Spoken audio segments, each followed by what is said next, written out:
O açúcar faz parte da alimentação da maioria das pessoas. Alguns tipos trazem benefícios ao organismo, como o açúcar das frutas, mas o consumo excessivo, principalmente dos produtos industrializados, pode trazer prejuízos.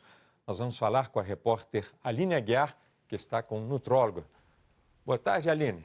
Ei, Arthur, boa tarde para você, boa tarde para todo mundo. Ó, vários alimentos que a gente nem imagina têm açúcar e a dica é moderação sempre. Eu vou conversar com o doutor Fabiano Robert, que é médico nutrólogo. Doutor, muito boa tarde. O açúcar é um carboidrato? Sim, o açúcar é um carboidrato. Açúcar é um termo genérico que nós usamos para definir os carboidratos cristalizados comestíveis. E a função é fornecer energia para o nosso corpo. A função principal dos carboidratos é o fornecimento imediato de energia para a realização das nossas atividades. E existe uma diferença? Carboidrato simples e carboidrato complexo? Sim, os carboidratos eles são tradicionalmente classificados em simples e complexos de acordo com o tamanho das suas moléculas.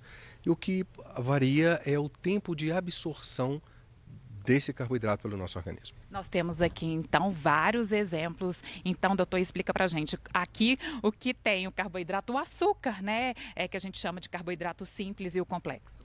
Bom, nesse lado, nós temos os carboidratos simples. São carboidratos que são rapidamente absorvidos e promovem um aumento rápido da glicose a nível sanguíneo. Então, esses são alimentos que têm açúcar. A gente, por exemplo, a massa mesmo, né? Aqui tem o açúcar refinado, o arroz branco, os biscoitos, o pão. Não somente os doces são ricos em carboidratos simples. As massas e até mesmo as frutas também têm os carboidratos. Os carboidratos simples, por serem relacionados a algumas doenças, devem ser consumidos com moderação. E aqui do lado de cá a gente tem os alimentos que têm o açúcar, chamado carboidrato complexo. Os carboidratos complexos são absorvidos de maneira mais lenta, então promovem um aumento gradativo, gradual da glicose a nível sanguíneo.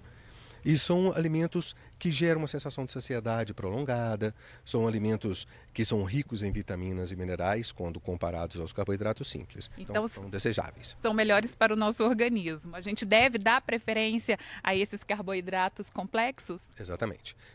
Existe uma necessidade de consumo e preferencialmente optar pelos carboidratos complexos. Então o que nós temos aqui? O açúcar mascavo, o arroz integral, a batata doce? Sim, esses são alimentos ricos em carboidratos complexos. Os cereais, o pão integral, o arroz integral, a batata doce também é muito bom.